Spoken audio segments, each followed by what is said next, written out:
everybody. Welcome to episode 8, Redo. Well, actually, because I tried episode 8 last Sunday and then I wasn't feeling well. So this is now the new episode 8. And that episode I will redo as episode 9. And obviously it's Christmas week, so I'm still wearing my Christmas headbands. So I am super excited to bring on tonight's guest because, 2020 has obviously been a crazy year all by itself, even without the pandemic. And then when you add COVID to it, it just made 2020 look like the worst year in the history of the United States. And we have so many healthcare workers out there on the front lines taking care of us, risking their lives for us, to make sure that we are not getting sick and help making us. There's sometimes the last people that people see in the hospital before they die because of this. And not only just COVID, but everything else they're still dealing with. Because just because COVID came doesn't mean the heart attack stopped, the stroke stops, and all the other ER incidents stopped. So I am super excited to bring on Dr. Linda Sanders. She and I, we attended Bucknellian University together, class of 06, Ray Bucknell. She is an emergency physician at one of the hospitals in Colorado. But she does emergency physician services across several hospitals in Colorado. And I wanted to bring her on, tell us a little bit about her story, and hopefully motivate y'all to also do what you need to do to stay safe. The virus, it's not over just because we have vaccines going out. We still need to be safe and still need to wear our mask. So I'm going to go ahead and bring on Linda. Hello. Hi, everyone. Hey. My dog Cody has decided to join as well. Oh, well, my audience knows I love pets, so I had a 24-hour shift, so I hadn't been home, and now he's like, oh, Mama's home. So, Mama, I missed you. Yeah. So, hi, everyone. Nice to meet you. Hello. Well, thank you for joining us tonight on Shasie's World Live. First of all, I want to just take a minute to say on behalf of myself and everybody else, just a super thank you to what you guys are doing. I mean, I know just signing up for the medical field alone in general is just like a big decision before a pandemic, because what you guys are going to see, especially working in an emergency room, I can't even imagine what you guys see on the daily. And then just to have it compounded by a virus that people sometimes aren't even taking seriously, increasing your cases that you're dealing with on the daily. And you guys are still out there risking your lives, risking your own families and stuff like that. So just 1,000 times thank you. I don't even think we can say thank you enough to what you guys are doing. So. We appreciate that. I mean, today I was getting gas on the way home, and a stranger just, saw me in my scrubs. And of course, people never ask if you're a doctor when you're a woman. So they were like, oh, are you a nurse? So I was like, no, I'm a doctor. He was like, oh, well, thank you so much for what you do. And he was just really appreciative. So it's nice. It's nice to hear that from people still. In the beginning of the pandemic, it was happening a lot more. I think people just kind of went back to treating us poorly. So, yeah, they forgot. Yeah, it's still going on for you guys. You guys never stop. Some of us were like, oh, we're gonna stay in the house, and then we're gonna go outside and be a little risky. But for you guys, it never stopped. No. So yeah, and that is ironic that you said that, because I think male nurses experience the same thing. They probably never get asked if they're a nurse. They probably get asked, they just assume they're a doctor. Man, I can't believe we're still dealing with that crap in 2020. God.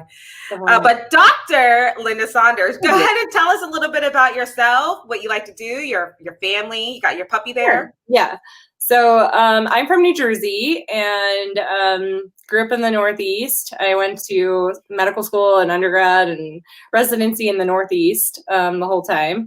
And then after all of that, I decided to move down to do a fellowship year in Georgia.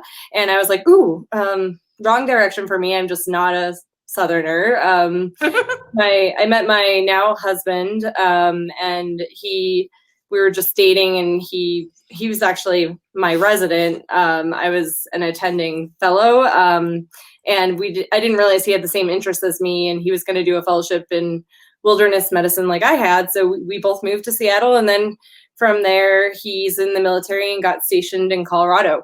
So we moved out here. So now we live in Colorado, and I have 2 stepdaughters.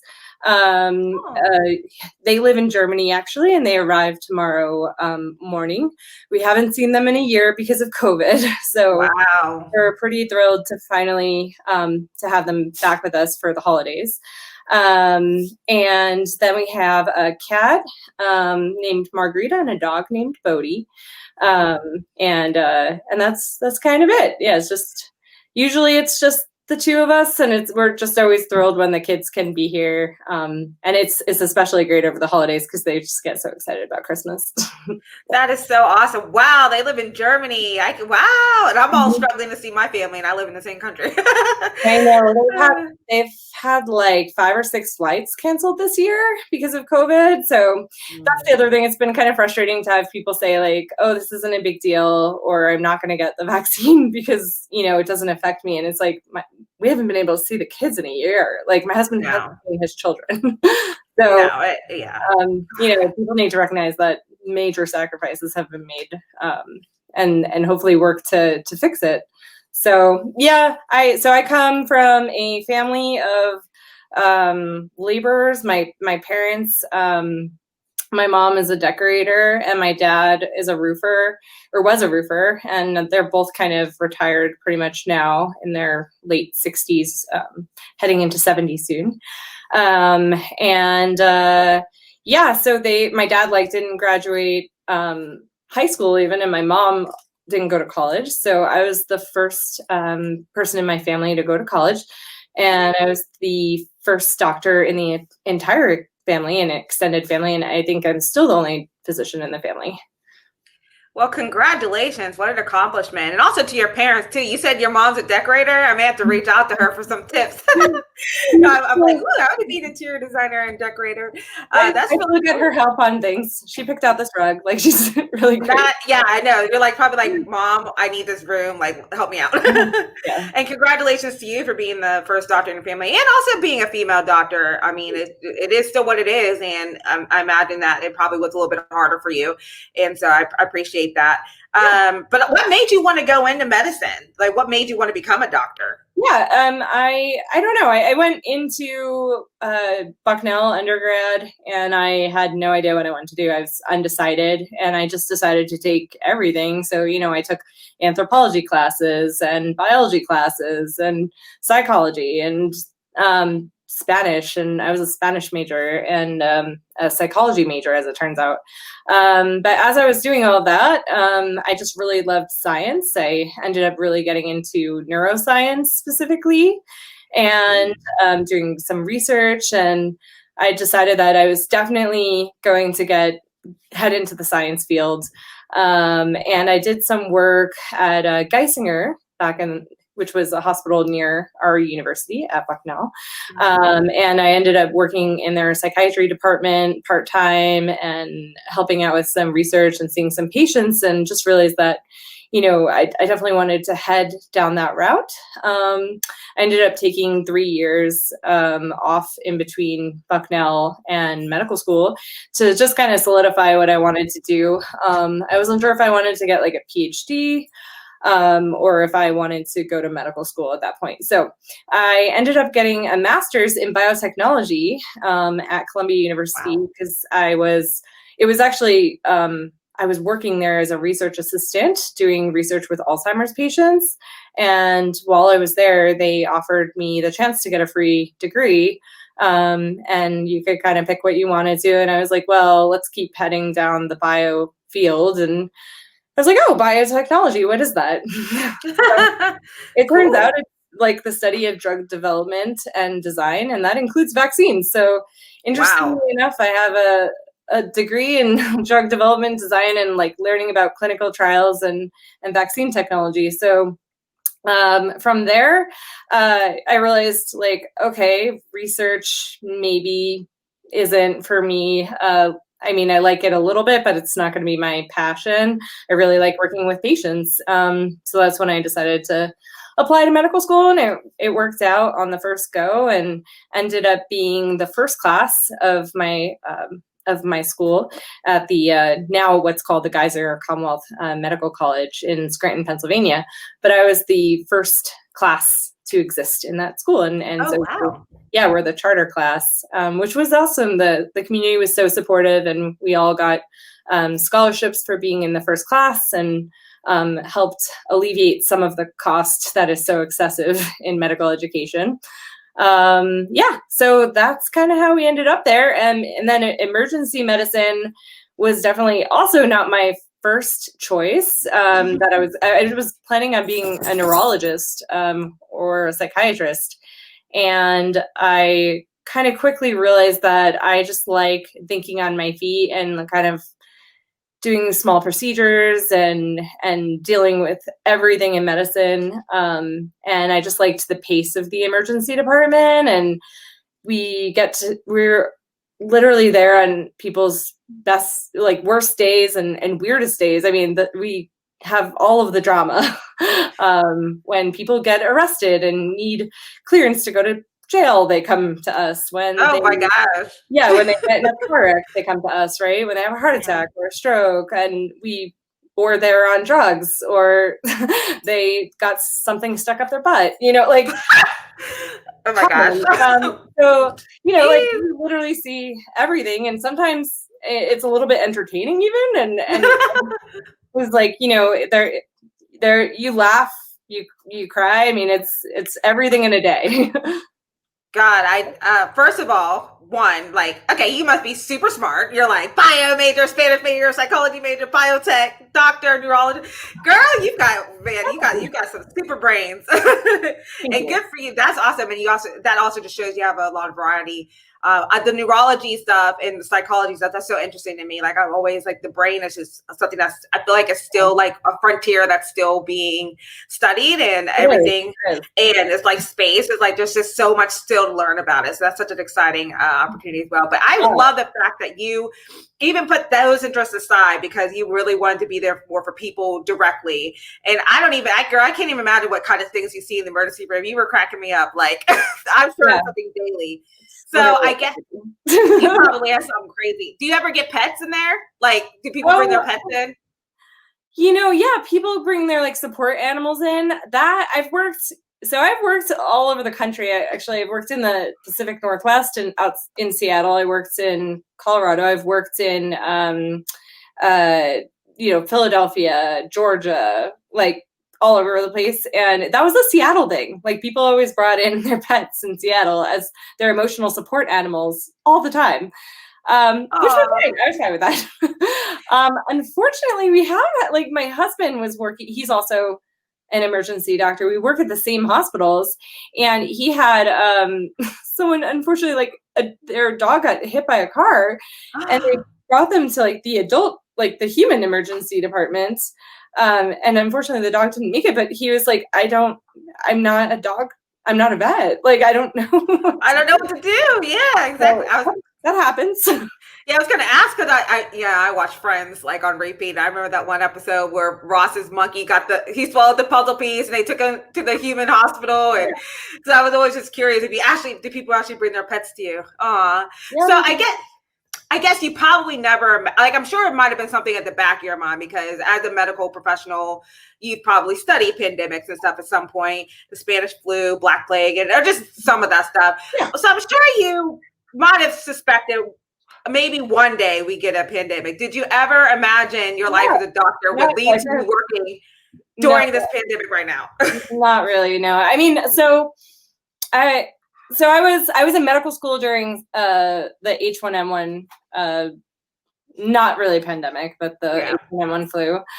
So I remember that starting to become a big deal, but it was kind of it never became anything close to this, right? And then I was in residency when Ebola happened. And sorry, my dog is not. No, that's okay. She's so cute, or he's so cute. Yeah. So when Ebola happened, and we actually thought that was going to become something pretty significant. And it turns out we squashed it pretty easily in the United States, which was wonderful. But we were preparing for that. We were doing the travel screenings on everyone. Everyone was getting trained on PPE usage. And so we were kind of preparing for something like this. And then back when we started to hear about this, in a February timeframe, January, February. And I don't think we ever really thought it was going to come here to this extent. Certainly, I will say that my own friends and emergency physicians, before we started to see it ourselves, we were naysayers like everyone else. We were like, oh, this is a virus. It's like other viruses. Generally, they're minor upper respiratory infections and people do fine. And then it wasn't until we started to really get a better idea of what it was that, it really changed our minds seeing it firsthand, unfortunately. I say this to people all the time because, people will say, oh, well, first we said masks weren't going to work, and then we said masks were. And as data comes out about information, like, we're allowed to change our minds about things, and it is appropriate to change behavior based on new data and information. And so, I will be the first one to say that I was at a conference in late February, and with lots of medical professionals, all of whom didn't really think this was going to be a big thing. No one really thought that we were going to be doing the masking thing or anything like that. And we all feel completely differently, I think, 10 months later or 9 months later. So, I do get a little frustrated when people say, well, at first you even said that you didn't think it was going to be something. And I was like, well, I mean, we didn't have information like we do now. So, so data should change people's perspectives and change our behavior. That mindset is so stupid to me. I don't understand that. Like, we all know, like, even though this, there's been variations of coronaviruses in the past, like, that doesn't mean every single, and they shouldn't even know that just from the flu. Like, there's different strains of flu. You just don't know how different viruses, and as you learn about something that you've never dealt with before, obviously things are going to change. And I really hate when people say, well, at first you didn't have to wear a mask, you told us, but now we know that they actually help. So why don't you just do it? I don't understand. I would be so frustrated, especially as a healthcare professional. Like, come on, dude. And people say, like, oh, well, what changed your mind? And it's like, well, data. They did experiments with mice. Like, I mean, there's actually data to support this, and and we're allowed to, again, change the way we change our recommendations based on data. I'm sure that with this vaccine coming out, that's going to change too, right? We are starting out recommending it for 16 and older and non-pregnant people. But that's going to change too when we get more data. So people have to understand that this is a novel virus. And so, like, we will change our practice as we get more information about it and how to manage it. Imagine believing in science and data. I mean, what's that like? I mean, that's what you guys do on a daily basis. That's what medical professionals do. So I don't understand why people would listen to, like, just silly memes and stuff like that. So that's crazy. So walk us through what a day is like for you in the ER now with the pandemic. Do you get a lot of COVID patients? And so, like, what has changed in your daily routine with PPE and things like that? Well, we go in and we're not even allowed to enter the department without wearing a mask, having a temperature check, and review of symptoms. We get a little sticker that we've been screened, enter the department, get our sign out, talk to the other doctors about, usually kind of talk about what they saw that day, or, like, what get a feel for, like, oh, are we seeing a lot of COVID today? Are we not? And generally we are. I think that COVID came to our region a little bit late. It depends. I work at two different hospitals. It's interesting. One of them is fairly rural and about an hour outside of Denver. It's a community of people that work in factories, like the packing factories and all of that, and there's a cheese factory. And so they were the first to get infected the first round, and they got it. That community was very sick. It's also a community of largely Hispanic workers who are, again, higher risk. And then there's a large Somalian population of refugees. So they're a little bit, I think, of a higher risk community. And so they were kind of the first hospital that I worked for to get exposed. And now I also work in a hospital south of Colorado Springs by 45 minutes in Canyon City.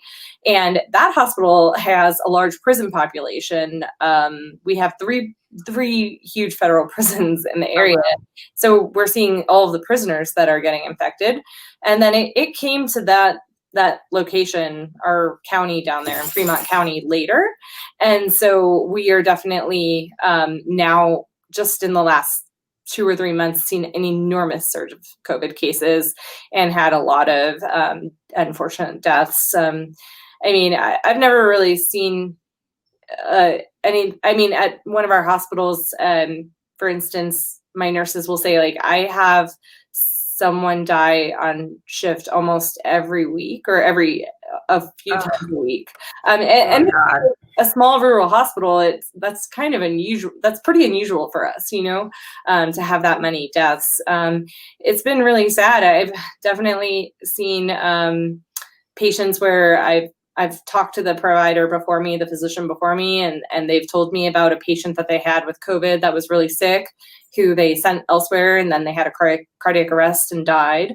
Oh my God. And later that day, I'll see their spouse come in with COVID, and oxygen saturations in the 50% range, and I'll unfortunately have to put them on the ventilator and do the same thing, kind of transfer them. And then to hear that they die later that day, which is, I've had to talk to family and say, like, I'm so sorry, like to lose 2 parents in 24 hours to this virus is devastating, but we have to count up for most patients, I'd say, which is really challenging in emergency medicine when we value so much speed and our ability to see patients quickly. And, we work a very fast pace. So the time that it takes to put on all of the PPE is definitely a barrier and a little bit frustrating. And I think people can become a little bit laxed about it at times. It can be hard just because you have to gown up to see the patient. You see the patient, and then you order the tests if they need them. And then the tests come back, and then you have to gown up again and do the whole thing again to see the patient again. And so you're like, oh, am I kind of wasting PPE for the second time around, even though, like, I already know the plan? Some of our physicians and providers have started calling patients for that second, for the results, just to say, hey, I know you're in the room. There's really not much utility in us going back in and using PPE and exposing ourselves a second time. We can, you're stable, and we can communicate this over the phone. So some people have changed the way that they communicate results just by, like, doing it over the phone, even though the patient's in a room. Wow. We have designated rooms that we try and use for COVID patients, but and at first it was the case where we could really keep the COVID patients to those rooms because they're, like, for aerosolizing procedures, and they have different ventilation. But that's not possible anymore. We just have too many. Yeah. So they have to go wherever they can go. I really try and enforce strict masking protocols with my staff, but it is frustrating that some people have not been good about keeping that up. It's frustrating to go into a room and, have a patient who's maybe been there for hours, seen by another physician, and have them not have a mask and kind of be like, you've been here for 5 hours and you haven't had a mask for 5 hours, like, in our hospital. Man.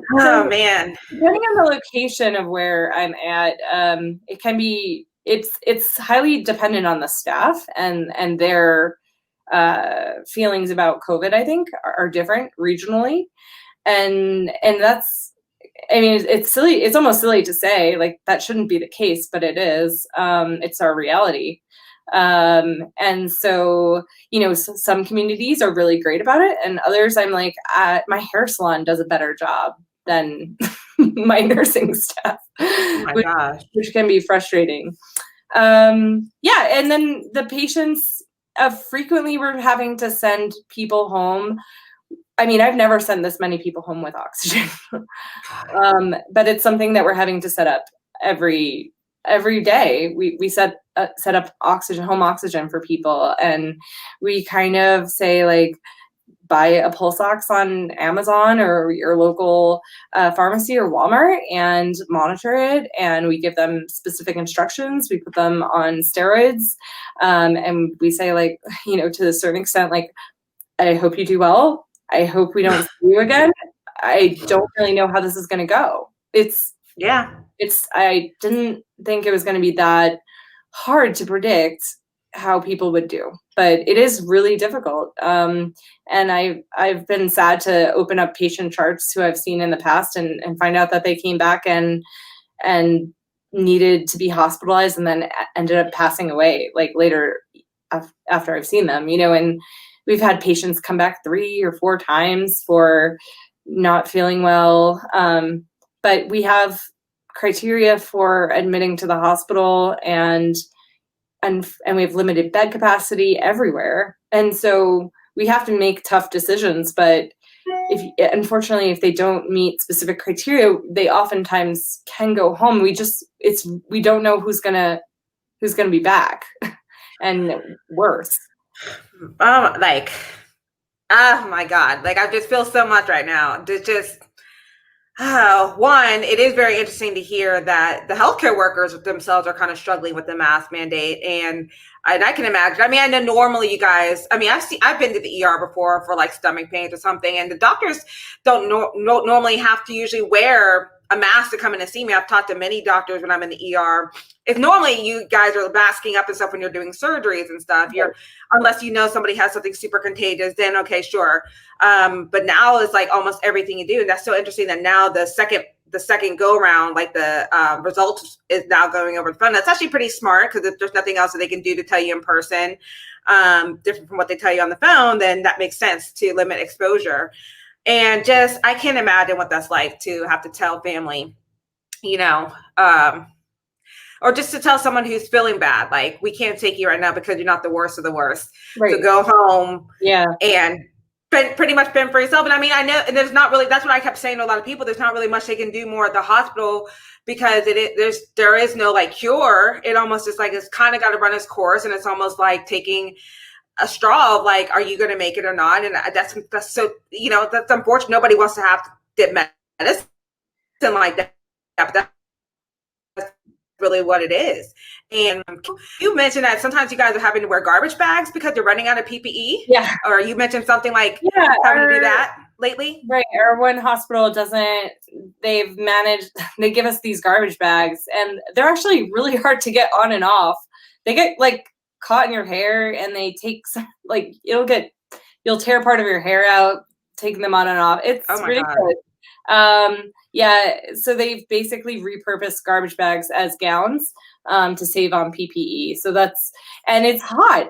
It's really hot wearing a garbage bag around. And and I think it's interesting because sometimes I'll go in to see a patient with all of that on who has something like a cough or diarrhea, or something that seems kind of basic, normal stuff, and I'll be wearing all of that, and they'll be like, oh wow. And I'm like, yeah, well, we're in a pandemic, so this is how it is. This is what we wear. Yeah. What did you think? Like, and even that's the other thing too that's kind of been scary for me, is so many of the symptoms that that seem to be like normal, or that you would normally go to a doctor for, a cough, maybe excess diarrhea, headache or something, can now be pre-symptoms of COVID. So you're thinking like, oh, I just have a cold or allergies. And then next thing you know, like a week later, you're like having low oxygen levels. And one of the first things I did was I bought a thermometer and a pulse meter, and early in the pandemic, and I actually checked my oxygen levels every day, because I'm always constantly breathing through my mouth because of my sinuses and stuff. So I'm like, do I still have like high levels? Am I good? And I think like you really know when your levels drop, like you start to turn blue and you start fainting. But I'm still just like paranoid. I check my levels every single day, and there's a lot of anxiety too with it when someone gets diagnosed. A lot of times they get a positive test and they come to us because they feel short of breath, and they're not sure, like, if it's just that they're anxious about having been diagnosed and they're short of breath, or are they needing oxygen. And we've had a bunch of people come in and we check their oxygen, and it's like, it's okay right now. I can't tell you that it's not going to get worse. Some people it will get worse, and some people it won't, but I can't definitely tell you. You just have to monitor yourself at home and monitor your symptoms, and then come back if you have any difficulty breathing, if you can't complete full sentences, if you can't walk up your stairs or get around your house. I mean, you should be coming back for those symptoms. But and then there are plenty of deniers, believe me, and that has been absolutely frustrating. I had a family with a small child this week who wouldn't let us test them for COVID, and the kid had been coughing for 2 months with an ongoing pneumonia that was going to need transfer to the children's hospital. And I literally had the family telling me that they wouldn't let me test them because they didn't want me in the hospital to get the COVID money. Which again, as I said to the family, I said, you are handcuffing healthcare providers. You make our job harder. We don't know the best thing to do for your baby if we don't know what is causing this. So that's been frustrating for sure. I have so many patients that come in with kind of headache, mild cough. Some of them know that they've had a fever for a few weeks, and they'll still say like, oh, I know it's not COVID. And then their COVID test comes back positive, of course. But they'll refuse to wear a mask because they'll say, oh, well, I know it's not COVID. And I'll be like, okay, well, you are. Every symptom that you're saying is basically COVID. To me, that just doesn't make any sense. Okay, even if you're in denial and you think you don't have COVID, you're actually going into a hospital where there are existing patients there with COVID and people who have been exposed to people with COVID. So just in general, even if you think you don't have it, you're going to a place where there's a lot of cases. So why wouldn't you wear the mask? And that's just, not only are they those parents are making it harder for you, they're like risking the health of their own child. And I'm so sorry, but I think that is terrible, being a terrible parent. You should test for everything. You care more about the hospital getting money than actually saving your child. Let's just say, even if that stupidity was true, even if like you get some special money because you have you wouldn't still want to help your child. It's just the mindset of just like this, making it so political over actually saving. It's just so sad to me. Yeah. God, I can't believe that you have to deal with that. That's crazy. It is. And the reality is that our hospitals have gotten some government money to help with the pandemic because of the cost of PPE and the cost of having our own. And that makes sense. And having our healthcare workers get sick and then needing to, give them paid time off when they get sick for taking care of sick patients.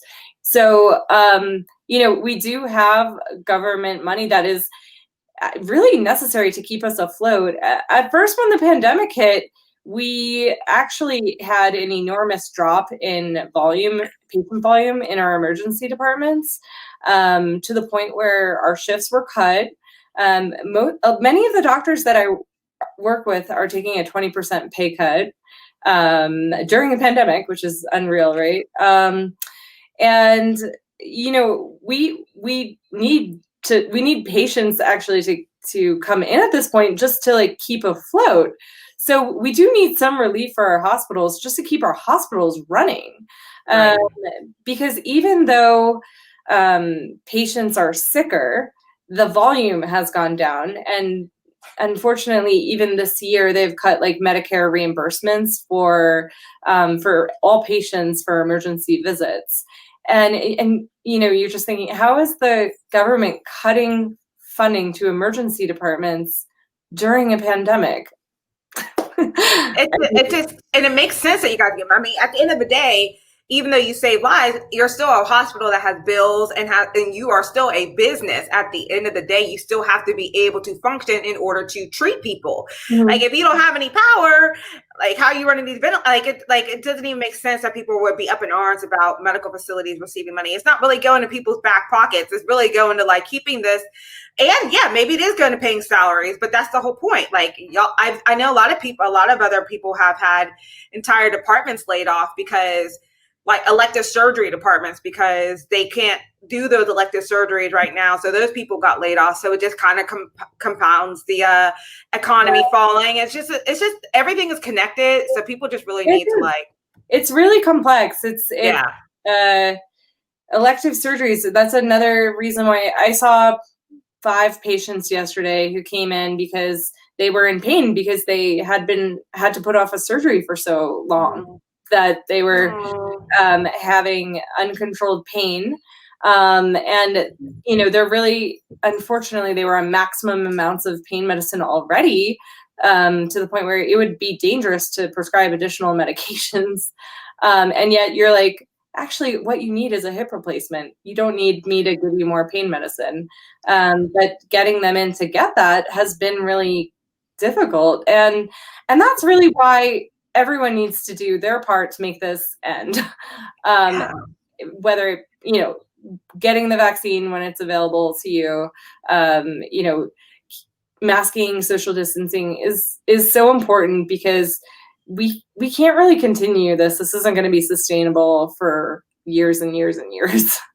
Yeah, it seems like it's just going to have a cascading downfall, like a snowball, because you're struggling to take care of the COVID patients. And like you said, patients dealing with other diseases, other things can't get the treatments they need because everybody's so swamped with COVID. And it really frustrates me to see so many young people, you know, young people who probably aren't dealing with knees and hips and backs and stuff like that. I'm sure there are some, you know, just out here. I mean, even myself, I've gone out a couple times, but I always keep my mask on, but just in these streets, not social distancing. And then I think about the older patients who can't get in hospitals because this thing isn't ending. And I think about these young people potentially just spreading it to everybody, and it's so frustrating. And they're just living their lives, not worrying about anything else. I got like 2 more quick questions for you because I know you're busy, and I know you're working all the time in these hospitals, but you're still trying to find ways to work out, girl, and that's awesome. So my first question is, how are you coping? So both you and your husband are emergency physicians on the front lines. How are you keeping sane in your mental health? And is there anything we can do to like help you guys? Yeah. Like anything. Okay. Yeah. So first of all, how do we stay safe? Well, it helps to actually both be working in the same field because we have so much empathy for our days, and we can talk about the complexities of medicine and the frustrations of our day like openly, and we just kind of get it, you know. And so to come home and be able to talk to him is so helpful. And actually, we oftentimes miss each other because we're on opposite shifts. And so I just saw him for the first time today in 6 days. Even though we've actually shared our bed, but not consciously. Yeah. We've not been conscious in the house at the same time for the last week. But so I saw him finally today, and we finally got to talk about some cases that we saw and some patients and some frustrations. So it's always helpful to bounce things off of each other and talk to each other about things like that. A lot of times it just involves me driving home from work and calling my mom and just yelling Oh, God, yeah. and ranting about all of the frustrations of the day. Certainly, even this morning or yesterday morning, I saw a small child, or I'd say he was a middle-aged child, but he had a stable medical condition. He had needed to be in the emergency department. It was an emergency, but he was stable, and he was brought in by emergency medical services, our EMS crew, and his dad was there and not wearing a mask in the emergency department, and he had come through the ambulance bay doors because he came from EMS, and the kid didn't have a mask on either. So I quickly kind of said to our paramedics, can you please put masks on both of them? Like, can we give them both masks? So we did, and here I am having an argument with the dad about, can you please put your mask on? You know, we had asked him 4 or 5 times, and he just repeatedly would not put it on. And he was just delaying and kind of fumbling with his wallet. And I finally was just like, sir, no, we're not asking you again. Put it on now. And he said, well, I don't have any symptoms. And I was like, I don't care. I was like, here's the thing. I was like, either I'm not going to come in there and take care of your kid with you in the room without a mask on right now until he's stable. He doesn't need me right now. But I will take care of your kid when you have a mask on, either that, or we can escort you out by security, and then I will take care of your kid without you here. It's like, but I mean, why do I have to say that? I mean, why? Why are they making your lives already difficult? They're Yeah. so unappreciative.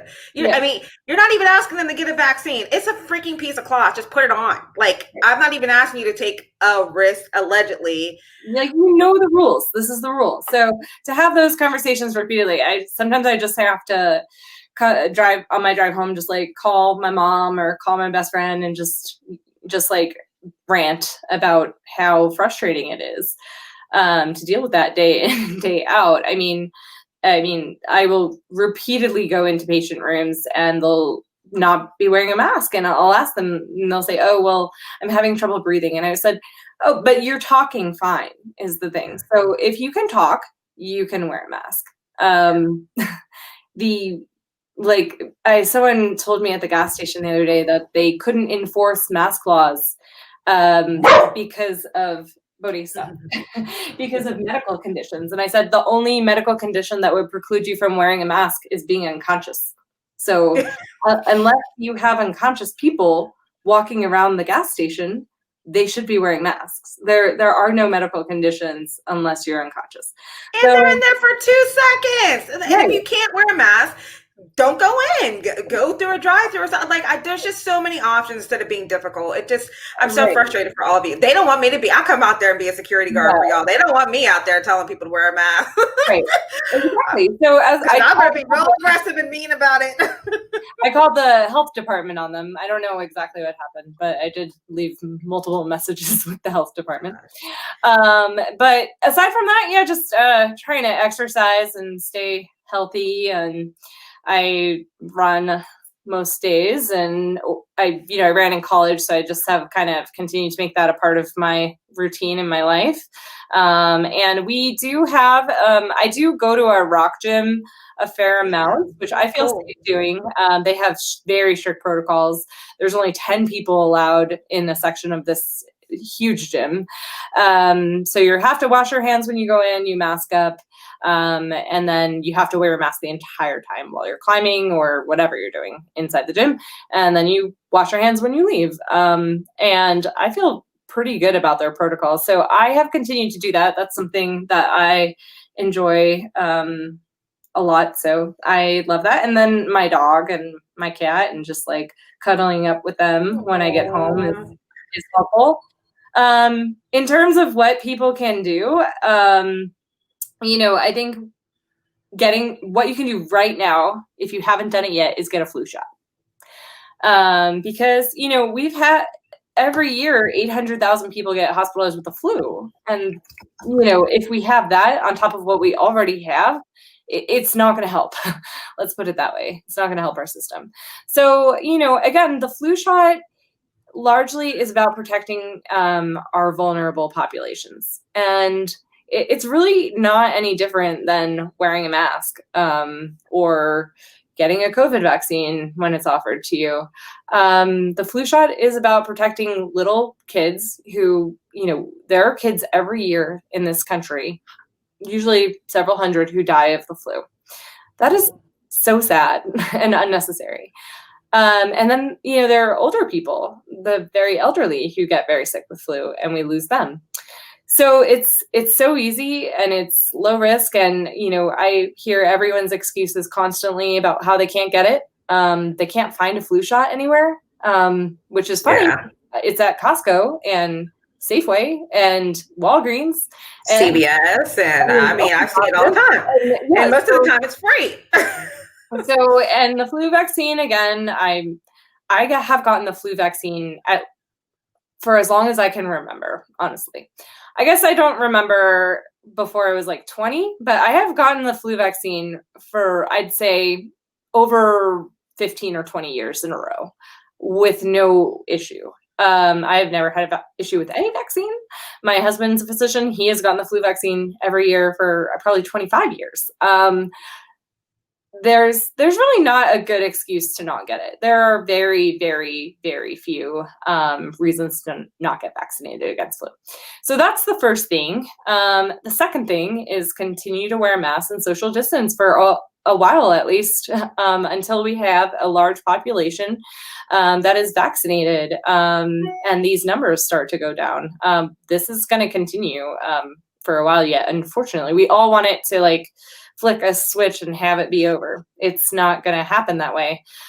And when this vaccine is available to you, I really want people to be comfortable, at the very least, talking extensively to their doctors before they make a decision whether to get it or not. I already got mine, my first dose of the Pfizer vaccine on Thursday. My husband got the first dose of the Pfizer vaccine on Friday. I work with 2 physician groups. 100% of the physicians I know have gotten the vaccine without a problem. They have they hadn't even questioned it, to be honest. Right. Where I see frustration is 20 to 30% of my own nurses aren't getting it. And it's been, I think, an educational issue, to be honest. I hope that our hospitals can do a better job of educating our own staff about getting it, and educating the public about the safety of it, and the benefits of getting the vaccine. But certainly, for instance, at one of our hospitals, they were told that they had to make a decision, yes or no, within 2 hours without getting any additional information about what the vaccine entailed or any of the information. I guess they were supposed to have just known already, but I mean, and obviously many of us have read a lot about it and do know a lot about it already. But certainly, do I expect that the maintenance guy knows that? No, like I don't. And so to give people more time to at least consider the decision, rather than saying like you have to make this decision in 2 hours, I don't think that's necessarily the best rollout of a campaign to get people vaccinated. I agree with you. Yeah, definitely. Even when I got the flu vaccine, because I was kind of one of those people, I'm not getting the flu vaccine. And I finally started getting it. But when I started getting it, our on-site nurse at work was giving us a flu vaccine. And they even gave us like a 1-pager to read before we got the vaccine. It answered a lot of questions that I had. And it was just really great. By the time I was done reading that information, I was like, okay, yeah, shoot me up. So yeah. I think information is power, like real factual information is power. Sadly, unfactual information is also powerful. It is. There's a lot of misinformation, obviously, going around, and it's a challenge these last few years to get out good information. There's obviously a large, powerful anti-vaxxer community that exists that has made our jobs harder every day. And we have to fight that with positive, good information. I am so proud of my friends across the country who have already gotten vaccinated. I can say that I don't know a single physician in the United States or worldwide that is not getting this vaccine that was offered it. That's amazing. So there's just, I haven't seen a negative effect that concerns me. I've seen these weird stories about someone who like passed out, who got the vaccine. I mean, syncope after getting a shot or getting a blood draw is a common occurrence. It is not an adverse effect of the vaccine. Yeah, it actually isn't even. I've seen people just get, because they don't like shots. I've seen stories about people who pass out just from getting a shot, not the actual medicine they got or the vaccine. They just. So yeah, I think people are just wanting to fear monger and just make it difficult, especially in our African American community. And I understand the concerns in our community just based on how this country has treated us before. But it's really unfortunate to me because, like you said, like the minority populations, I feel like are getting hit the hardest. And I think obesity kind of runs kind of high in some of the minority populations as well. And that makes it very difficult to handle COVID. So it's just like, if there's any group, I feel like I think everybody needs to get it, but I just really want our community to get on board, hopefully. Yeah, don't know the best way to do that, but I'm hoping that actually we can get some celebrities to get vaccinated soon. Obviously, I'm proud that healthcare workers are going first, and I think that's most important for sure. Yeah. But some of us are saying, for me, I'm 36 now, and I'm sure that I would do fine, but I almost wish I could give it to my parents because they're the ones I worry about. Yeah. And we all wanted to get it to our most vulnerable populations first. But just when it comes your way, really, really consider getting it. And if you have any questions, ask your doctor. Don't ask the internet. Ask your doctor. Yes. Gosh, everyone's a medical doctor on the internet. Everyone went to medical school. I'm like, seriously? That's why I wanted to definitely bring on a healthcare professional. I wanted to bring on a doctor who's been in there. The reality is that 70% of our population needs to be vaccinated for us to start to get back to normal. 70%. That's it. That's a huge number. It's huge. Yeah. I mean, we can do it, but we need people to, really do their research, talk to the right people about the safety of this, and really consider getting it when it comes their way. I mean, I tell patients every day, they're saying, "Oh, I'm not afraid of it." Okay, even if you aren't, it really isn't about you. It's about your safety. That's the big thing to me is like, okay, yeah, you may be the one person who gets COVID and make it and you just have a mild case, but like, you have no idea who you gave it to. And I just put up a status the other day, like it makes no sense to me that we literally have over 300,000 people in this country who have actually died from COVID and people are still unwilling, or people are still taking risks, but a vaccine comes out and people are talking about potential allergic reaction or a potential fainting from it. Yeah. And everyone's like, no, but I'm like, people actually died from COVID. And we've got a vaccine that's just like have mild risk. Right. I have one more, just one more thing for you. Because I don't think people really understand what it means to be on a ventilator. I have an idea, but I'm not 100% sure. Mm-hmm. Are they sedated while you're like, don't you stick something down there? Like maybe if you fully explain what that experience is like, maybe people will be like, I really don't want to be on a ventilator. So, the way it works is someone comes in, and this has actually been kind of scary with intubating patients in COVID. That's what I do for a living is intubate often people who are unstable and needing additional respiratory support and oxygen or have compression of their airway or whatever. So we get an IV and we push medication to paralyze their bodies, because it's very difficult for me to get a tube down someone's vocal cords if the vocal cords are moving, and it helps relax all of those muscles of the mouth and so forth. So first we give them a sedative to put them to sleep, so that because paralyzing someone who's not asleep is cruel. Imagine being paralyzed but awake. So we give them a sedative and then we paralyze them, and then we have a tube and we push it through their mouth and their vocal cords, and it sits about here in their lower part of their airway, and then it pushes oxygen in and out of their lungs, and it helps ventilate their lungs as well. And we keep them on sedatives while they're on that machine for the long term. We can definitely adjust it, but there is some degree of discomfort associated with that. Even if we have them under sedation, it does depend on how heavily sedated we have them. And, obviously before we take them off the ventilator, we do turn down the sedation to make sure that they can breathe on their own better and that they're, getting ready to come off the ventilator. But there's a lot of complications with being on a ventilator. Obviously, the risk of pneumonia associated with ventilator use is higher. People, obviously, if you're on a ventilator, you can't walk around. So people get highly deconditioned. They become extremely weak. They need a lot of physical therapy afterwards, especially if it's for a long period of time. And that's unfortunately the other part of this that we're going to end up seeing with COVID patients after their long ICU stays, are that they're going to end up with long stays at nursing facilities after the ICU, just to kind of recover from all of this. So it is not a benign thing to be put on a ventilator. that's why a lot of elderly people say they refuse it. They have a form that they fill out with an advance directive saying that they will refuse ventilator use, which is fine and likely appropriate for many people in their late 80s and 90s to have that order in place. And it's helpful to us, actually, because, I certainly don't want to do that to someone if that's not what their wishes are. And, maybe they are okay to pass without going through that. And that's fine.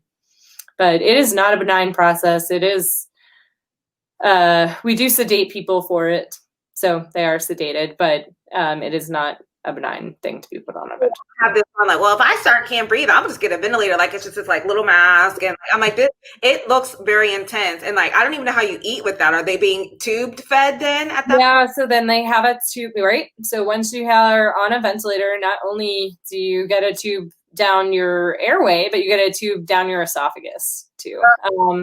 And then we put liquid feeds in there. And oftentimes we don't initiate that at first. We just don't feed you at first because, you generally just need fluids and other things. And then once you're stable, a little more stable, we do fluid feeds through the tubes. But I mean, certainly not it's not an easy route to go. Yeah. Wear the mask, people. Wear the damn mask. Like, how would you rather be on a ventilator in the hospital with like 30% oxygen and then put on a mask for 5 minutes to walk into a gas station? It makes no sense. Like, thank you for that to us.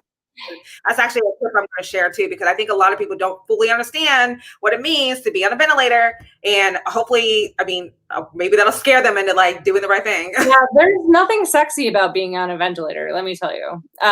Further, if you're on a ventilator for a really long time, it does do damage to your airway having that tube down there, and so people end up with tracheostomy. So that's why some people get the airway put through their trachea. Again, like, this is not something that you want. These are typically drastic measures. I mean, and typically not something that we ever consider that a young person would go through. And yet it is happening, and it's really sad. For the people who really think that this isn't affecting even the young people, we had a 26-year-old with 3 kids die 2 weeks ago. So, I mean, this is affecting everyone. Everyone. Well, thank you so much, Dr. Saunders, for coming on. This was great. Ooh, we got a whole hour in of talking, but thank you so much for this information. Sure. I'm so sure my audience really enjoyed hearing from an actual medical professional, a medical doctor, getting your experience of being there every day in the front lines, you and your husband. Like, thank you again for what you guys are doing. I really pray that you guys are able to still continue to find your own peace and some sanity. I'm happy that you finally get to see your kids next week or this week for Christmas. So I hope that brings you some joy too. Yeah. And really hope and pray that so many people get this vaccine. So at least your crazy ER goes back to just being a normal crazy ER, not like extraordinary crazy. Yeah, it's so great to see the light at the end of this tunnel. We just really need to actually take advantage of it now. To have this vaccine so quickly it's not of concern. It's a miracle. It's great. It's an amazing scientific achievement. And it's not surprising that a vaccine got created quickly when we had all of our resources working towards this and advanced technology that we haven't had in the past. So that being said, RNA technology has actually been around for 20 years, and there are vaccines that have been RNA trialed for at least 4 years since 2017. So I want people to be reassured that this is actually something that we should take advantage of. It's a miracle. To not use it is a tragedy. Thank you so much, Dr. Saunders. Well, I'm definitely going to let you go now. Thank you so much for taking an hour out of your schedule. I hope you get to see your husband again. Tomorrow. So see your dogs and your cats. And thank you so much for this information. I really appreciated having you on the show. Okay. Thank you. Bye. Good to see you again. It's been a while. See you too. Right back now. Bye. Okay. Bye-bye.